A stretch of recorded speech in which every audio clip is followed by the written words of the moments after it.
এই যে ভিডিওতে যে ভদ্র মানুষটাকে দেখছেন সবাই, ইনি আমার ঘরের খুদে সদস্য। যতটা ভদ্র দেখতে দেখায় ততটা ভদ্র উনি না। হ্যালো এভরিওয়ান, আসসালামু আলাইকুম। সবাই কেমন আছেন? আশা করি ভালো আছেন। আমরা আলহামদুলিল্লাহ ভালো আছি। তো আজ আপনাদের সাথে কিছু দুঃখের কথা শেয়ার করব। আমার দুঃখের কথাগুলো হলো আমার মেয়েকে নিয়ে। মিস তোয়া এত দুষ্টুমি করে, আমি আর কতদিন পর ভাবছি পাবনা চলে যাব তার অত্যাচারে। তার সকালের ঘুম ভাঙার পর থেকে আবার রাতে ঘুমানোর আগ পর্যন্ত তার ননস্টপ দুষ্টুমি চলে যায়। ভাই, সবাই তাকে ভদ্র বলে, কিন্তু আমি জানি সে কতটা দুষ্ট।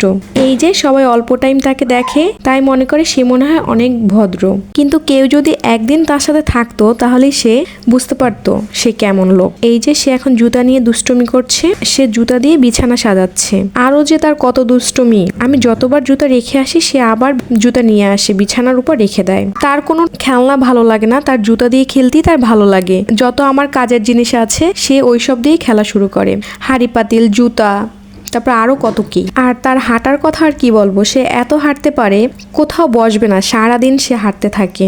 হাঁটতে তার মোটেও পা ব্যথা হয় না। এই যে সে এখন নাড়ু খাচ্ছে, তার দাদির দেওয়া নাড়ু।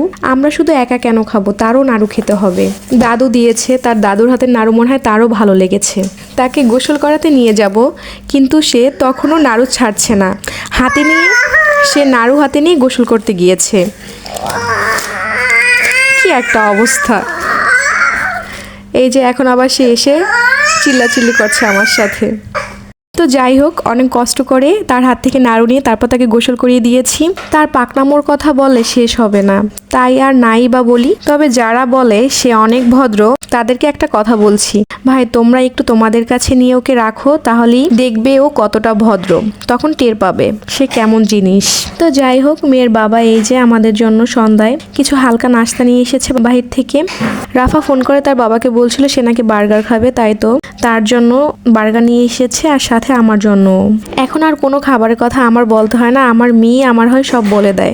আমরা বার্গারটা খেয়ে নিয়েছি, আর শুধু বার্গারই না, তার সাথে কিন্তু একটা কাজের জিনিসও সে এনেছে।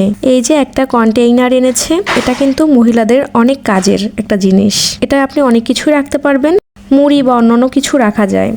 তো এটার আমার খুব দরকার ছিল, তাই তো নিয়ে এসেছে। আর সংসারের জন্য বড় বা ছোট যে কোনো জিনিসই কিনলে অনেক ভালো লাগে।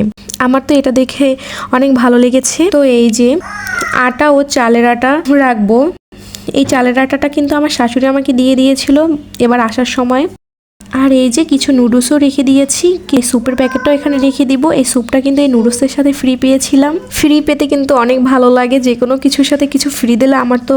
আর এই যে রাফার পছন্দের চিংড়ি মাছও এনেছে। চিংড়ি মাছ ছাড়া তার ভাত তো চলেই না, তাই তো তার বাবা বেশি করে আর চিংড়ি মাছ এনেছে তার জন্য।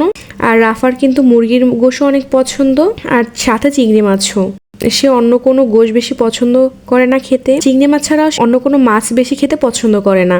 তো এই যে আজকে তার জন্য মুরগির গোশ রান্না করব, তাই তো সকালবেলা উঠেই মুরগিটা রান্না করার জন্য মুরগিটা ভিজিয়ে নিয়েছি। সে তো গোশ দেখে অনেক খুশি হয়েছে। আর এই যে এই নাড়ুগুলো আমার শাশুড়ি আমাদেরকে আসার সময় দিয়ে দিয়েছিল। তো নাড়ুগুলো কিন্তু খেতে অনেক মজা হয়েছে। আর আমার শাশুড়ির হাতের নাড়ু শুধু আমি না, আমার বোনরাও কিন্তু অনেক পছন্দ করে। তাই তো সে যখনই আমাদের বাসায় আসে তখন সে আমাদের জন্য নাড়ু বানিয়ে নিয়ে আসে, আর আমাদের বাসার জন্য সে নাড়ু পাঠিয়ে দেয়। সবাই ভালো থাকবেন, আল্লাহ হাফেজ।